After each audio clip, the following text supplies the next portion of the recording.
This is a video on fixing a Fuchs Tonelab Valvetronic Tonelab SE, but this modification can be done to all the kinds of the Fuchs Tonelabs. Doesn't matter if you have the SE, LE, or I don't know what's the other or smaller model, but it could be done to all the models. I promised to a Facebook group that I'm going to make this small short video to explain a little bit how to do it. I'm not showing how to do it because you basically need to know how to solder. If you don't know how to solder, this is not a project for you. So, but it's pretty handy to have the soldering skill. So, what is the problem for the people who are tuning in and don't know what the problem is and why I did a modification? So, for the people who don't know that the Tonelab has this flaw, I'm going to explain this. When you buy a Tonelab second hand, probably the switches have some mileage on them, because the guitarists out there, the previous guitarists out there, already played several gigs with it, or several, I don't know, but it has some mileage already on them. So what you have on some pedals is like, if you're pressing the button for a few times, the effect is not going to switch through there, or it's not going to switch, in this case, the delay or the modulation or whatever. And that's because the buttons underneath are flaky. Some people say, yeah, but it's the buttons upstairs. Up here, it's not upstairs, but up here. But actually, original, those are not buttons, and I will show you what it actually is. Actually, when you original, this is what is inside of the Tonelab. It's a button with I don't know how to say this, but it's the spring is pushing through a micro switch underneath. So if you stamping on the board to hit it like that with your feet, it's going to change to the effect with this switch. But when I first got the Tonelab, I did not expect that this was underneath. I thought it was like basic regular stomp box switches, but they're not. So what have I did? Well, I'll show you in a minute underneath. But basically what's happening underneath is like this. You have this small button and you have like this thing, and when you push this in, it's pressing against like that. But then if you press this down, it presses down on the switch, and the switch make like the same as a keyboard. It shorts out two contacts and it sends to the program that this guy is pressing this button, you have to change to this. This is basically the same as a keyboard. So what I have done, I will show you the other side of the board in a moment. I have put in this kind of switches. These kind of switches are like this, and the board underneath. So this is exactly what I have underneath. I will post links to the switches if I can find them in the video description. I also going to put in the same description the original video which I have based this on. That's a French guy who showed this actually more step by step. But so that's the reason I don't make this video complete, to show you how to solder and put the wires in and the switches and take the switches out, because you have to know how to solder in the first place. So let's take a look at the other side of this Tonelab. So we're at the other side of the Tonelab, and as you see, I already performed the modification everywhere. So what I already said, I choose for not showing you how to do it, because you basically have to know what to do. First of all, you have to get yourself a soldering iron. I have a TS100. It's a beautiful little soldering iron. It's not so expensive. You can get it quite cheap from AliExpress or whatever you're going to buy this. If you're smart, you buy this one with 24 volts, 2 ampere power brick with it. And if you are just going to start with soldering, I also recommend you to get the desoldering pump, because you have to suck the solder from the pads to pull these micro switches out. So keep that in mind. Things to bear in mind when you're going to do this, because there are a few things that you have to think about. This connector is original on the bottom side of this PCB. What I've done, I have moved it up to here. Make sure, because underneath is this is beautiful made actually, because at the bottom there is actually saying where the yellow wiring is going.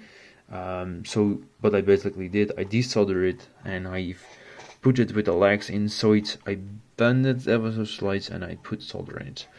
So that's something to bear in mind, because as soon as you got your switch, it's actually, maybe I can show this in yes or no, but the board is barely touching there.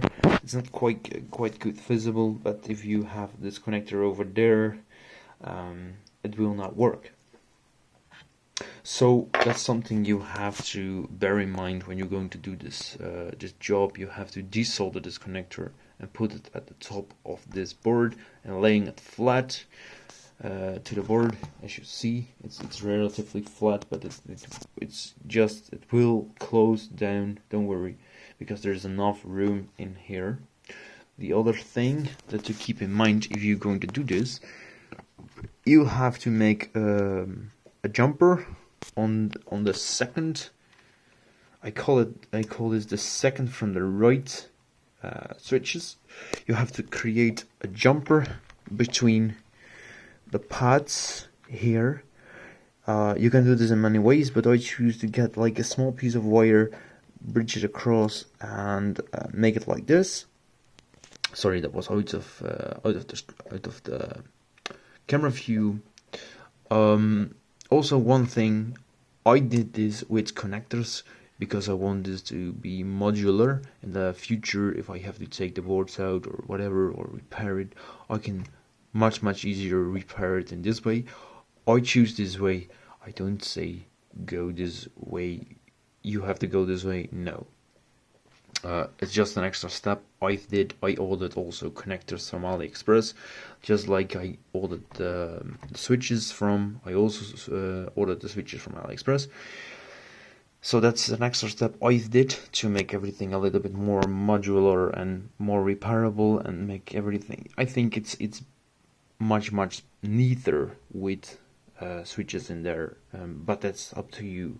I have choose this to go this way. There is also another modification I want to show you. It's not necessary, but on my version, on my paddle, also the control board, as you see, is out here. I also did the modification on that board, and I will show you that in the next step. So on my board,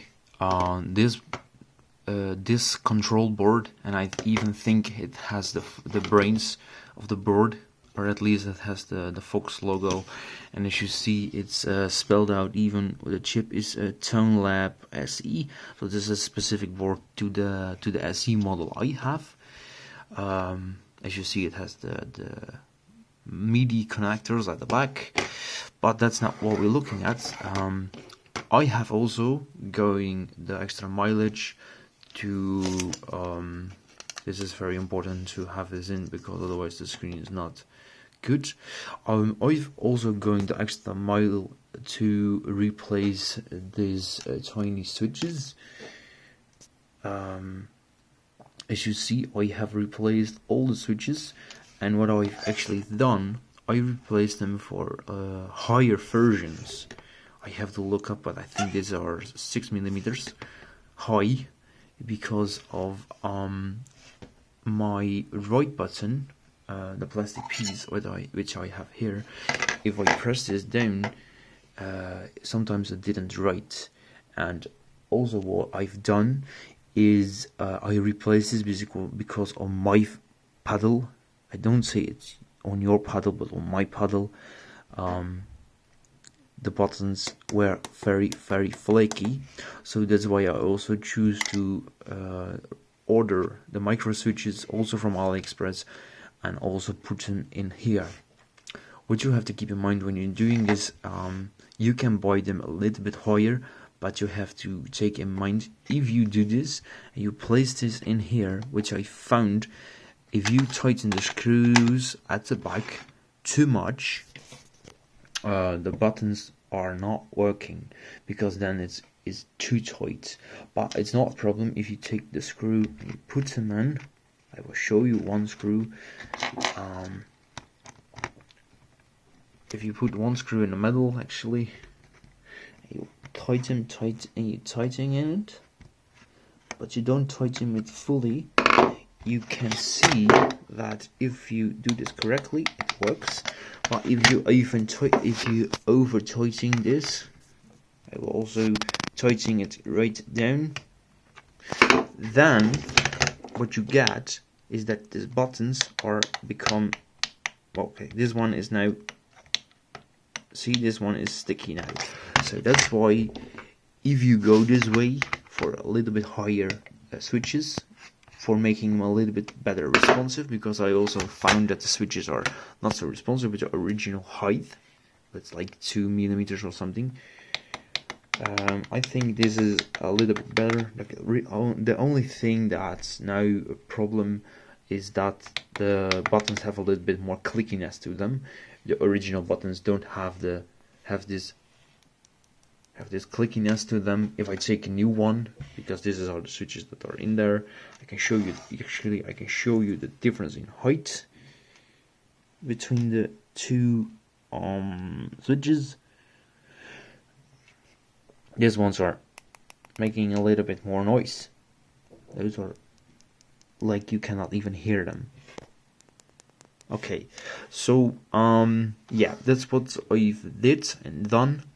I also now put everything back together and show you that the Tonelab is actually working, and I can say from my own experience, when it was finished and I pressed the button, the button on the Tonelab like this, I just was like, oh my god, it actually works, because in the past I had so many struggles to actually get the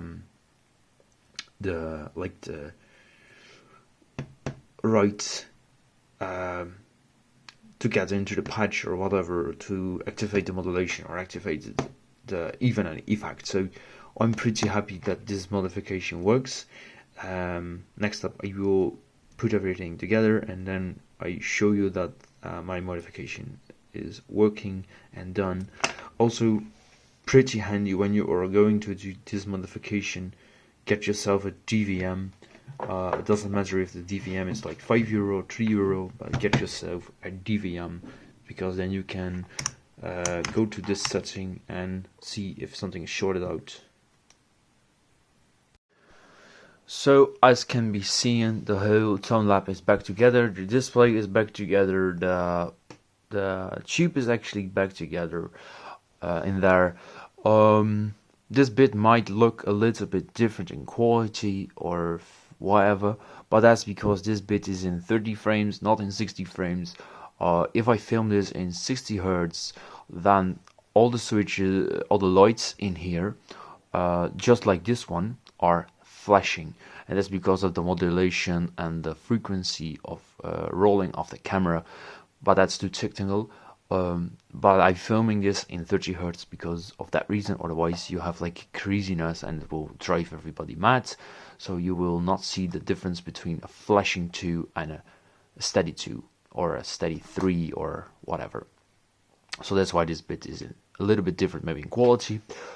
But yeah, as you see, the Tonelab is working like expected.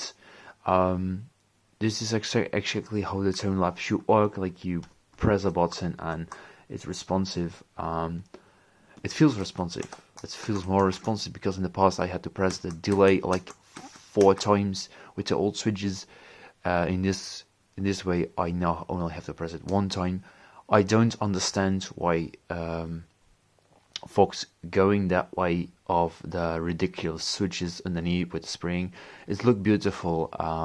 It is indeed beautiful, but I think they could have done this, of course, different, with the same switches, so that it's a little bit more, first of all, repairable, and first of all, I think a little bit more reliable, because I think the micro switches are not as reliable as these switches. But that's up to me. I don't know how long this will work. I don't know how long this will be operational. But for now, I'm pretty happy with the result. As you see, also this is also working. I can press rename, and I can skip through what I've skipped through everything. Oh, Christ. Okay, so this is my still haven't found. This is my U2 still haven't found. U2 still haven't found looking for patch. I'm trying to create a few U2 patches with the Tonelab, but it's I think it's particularly difficult to recreate the sound of the edge completely with the pedal, but it's possible if you combine the modulation delay with the delay in stereo. You quite get the sound what he is get like with the repeats, but it's not quite there. But that's something else. For now, yeah, the modification is done. As I said, I'm going to put everything down in the video description. I'm also going to link to the video of the French guy that show you how to do the soldering and the modification. He's doing it without the connectors I have. He also not modifying the switches underneath here, but in my case those were also very flaky, so I have chosen to also replace those. So everything is in the pedal. You can modify everything you want. You can modify even the buttons underneath. I'm not going there because for me they are working. I guess not always, but they're working. Maybe in the future I'm also going to replace those switches, but I'm not touching that switches so often. So yeah, only when I need. But maybe for now I'm happy with the Tonelab. Again, I'm falling in love again with it, and so yeah. Thank you for watching. I hope that in this way the modification is more complete and for everybody more understandable. And yeah, thank you for watching, I guess, and ciao.